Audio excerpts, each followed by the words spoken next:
These are the special breed who live to jump.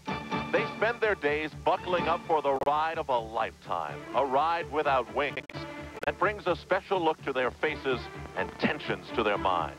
In more ways than one, they reach for the sky and hope they have removed the last bits of anxiety from the limbs that carry them.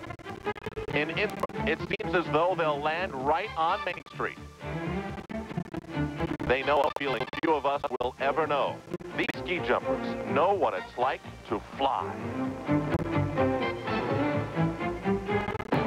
At the Olympics in Sarajevo, Matti of Finland landed the gold medal with this jump.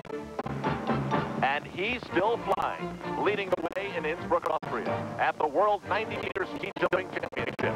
Today, via satellite, it's the Men Who Fly on ABC's Wide World of Sports.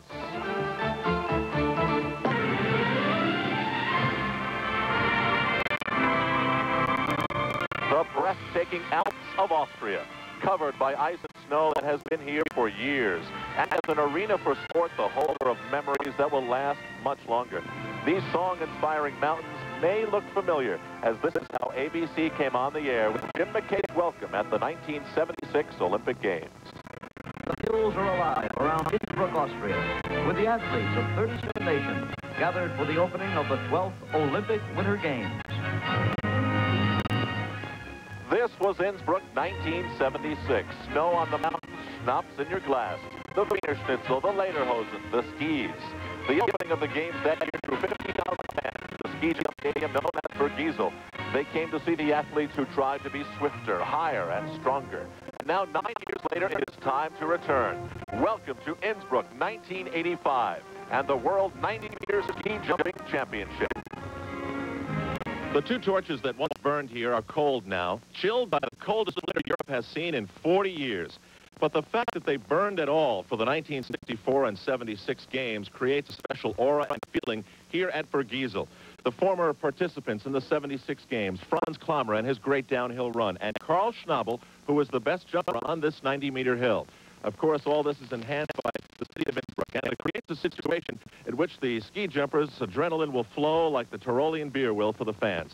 I'm Al Trautwig, working alongside me, Jay Rand. And Jay, this is a very special day and feeling for the jumpers. Oh, this has to be just fantastic.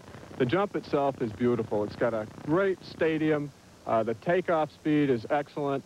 The landing hill is well protected, and for World Championships to be held here, it's just going to be a fabulous feeling for all the competitors. The standings so far, Bergerud of Norway and Vittori the Austrian battling with the two Finns, Nykaenen and Puikonen. It's an exciting second round still to come. But a moment to look back on the sport which has undergone as many changes as just about everything else in society. We'll begin with the Roaring 20s. As Al Capone was terrorizing Chicago, the ski jumpers seem to be terrorizing themselves. America moved out of the Depression, the jumpers moved out of control. The flailing arms of the 30s and 40s were thought to maintain balance and increase distance. They maintained confusion and increased injury. The 50s had rock and roll on the dance floor, but a waltz in the air. The jumpers learned about grace and style. The arms came down, and for the first time, the jumpers spoke the word aerodynamics. The 60s, the decade to be different, where the East Germans dared to be just that. Their arms reached forward, and it was hoped distances would follow. And for a time they did. More research, and everyone soon realized they could put their hands down. In the technological 70s, the key word was sleek. There were new spacesuits to catch the air, helmets and bindings to free the heel, and the spirit to go still further. Sondre Norheim, the founder of this sport back in Norway in 1860, might faint if he saw his sport today. Back on the top of the jump, Mark Konopek as we continue. This is the second round. Konopek earlier, who trains in Lake Placid, jumped 99 meters. He'll need a good one here to get into the thick of things. Listen to him go. Mark has a good takeoff. The skis came up a little bit there, so he's going to lose some of the distance, but a very nice jump for Mark. And for Mark, his third year with the USA ski team, 97 meters, 181.7 total points. Many more great jumpers to come to knock away that total. And he was one of them. Jens Weissflog, disappointing first jump. The East German will need to really push it here. Concentration, you can see it in his eyes. He looked a bit tense. In-run position is good compression. Takes off well. He's having a little scissor problem there, but carried well down the hill. It's very long. Oh, much better than his first jump. 107 meters is the total, 2:15.20. Right there, he moved quickly and aggressively into the air. But right about there, he had a little scissor problem, and the jumper really likes to feel both those skis underneath him. So Weissflog moves into first position now. Primoz Ulaga of Czechoslovakia, 22 years old. He needs a 109.5 in total points on this jump to take the lead. He looks determined on the in-run. Really nailed it. Well over the skis and a beautiful telemark landing. The best Yugoslavian jumper is pumped. He got the points he needed, 108 meters, and now Ulaga is in first place. Back at the top of Bergerud, waiting for the green light, is the World Cup leader, the man everyone wants a piece of. Andreas Felder, who's felt the World Cup pressure, and he's feeling it again. Great takeoff, but he looks a little stiff in the air. That's going to cut his distance down. Good landing, sort of off to the right of the hill. Tremendous support from the Austrian fans today. They really helped him understand for Felder. 105 meters. Good in-run position, chest close to the knees. Lower leg angle forward. Takeoff motion was very good.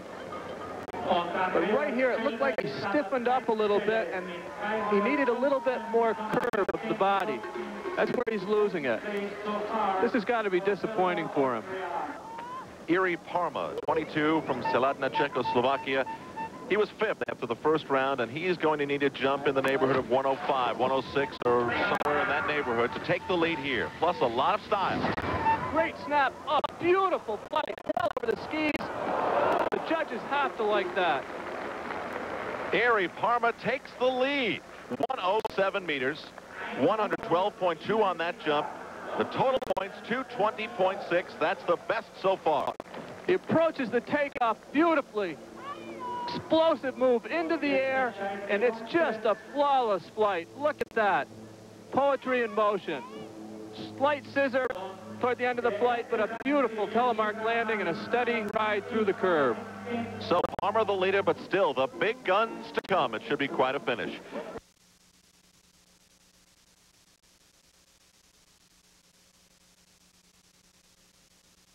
Innsbruck Olympics of 1964. Technology said black and white, but the memories linger in full color.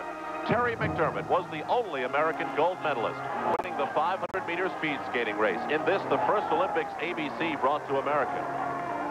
There were the smooth runs that brought home the USA's first alpine ski medals by Billy Kidd and Jimmy Yugen.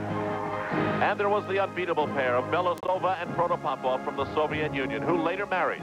They revolutionized the sport in Innsbruck. While in Innsbruck, it seems only appropriate to look back on the games of '76 that this city made so special. There was Dorothy Hamill, who gave us a camel, a hairdo, and a gold. The speed skating triple play of Sheila Young, a gold, a silver, and a bronze on consecutive days.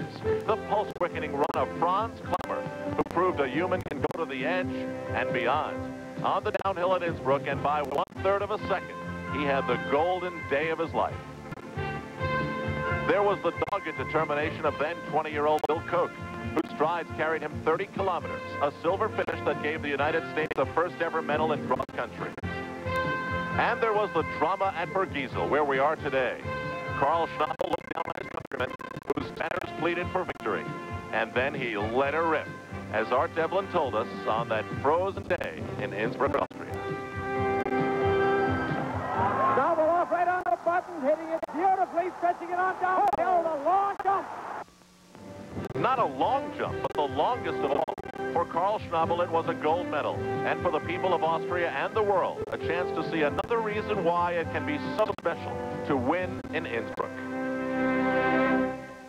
And Innsbruck will crown another champion today. The grand finale of the World Championship on the 90-meter hill at Bergerud. And certainly this man has all the talent to take it. Matti Nykaenen of Finland, the defending Olympic champion on the 90-meter hill. He won it at Sarajevo. He can win it here at Innsbruck, but he needs a big jump. His takeoff is is good, but he doesn't move onto the air as smooth as he normally does. A wide landing. Long, but I don't think it's going to be good enough. Well, the style may have hurt him. The distance is there, 108 meters, and the rosy-cheeked Nykaenen has moved in front. Keeps that chest down, right tight to the knees as he approaches the takeoff. Snaps upward and outward. And right here, he moves abruptly onto the air, and I think that hurt him a little bit. Then he gets a scissor. One ski seems to be quite a bit lower than the other, and the landing is wide and unstable. You think the Finns are going crazy watching this on television? Here's the battle for the top. Jari Puikonen, 25. His first jump, 108 meters. He'll have to be at least that high. Snaps it very hard, good height, smooth jump, and a beautiful landing. Oh, has he got style? 107.5, and the style moves him in front. Jari Puikonen of Finland. A real powerful takeoff on this guy. Gets good height, then right here he's feeling the sensation of floating. The air coming under his skis and under his body and just drifting down into a nice telemark landing position.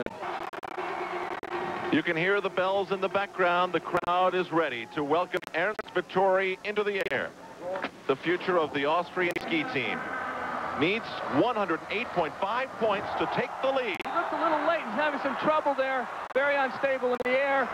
What a disappointment that must be. Oh, he is very, very down right now. Those skis started shaking, and he just never recovered. 104 meters, and he'll be in fourth place. Looks like he bounced a little bit there. The skis came up abruptly. The body didn't meet the skis well. And right there, he stiffens up.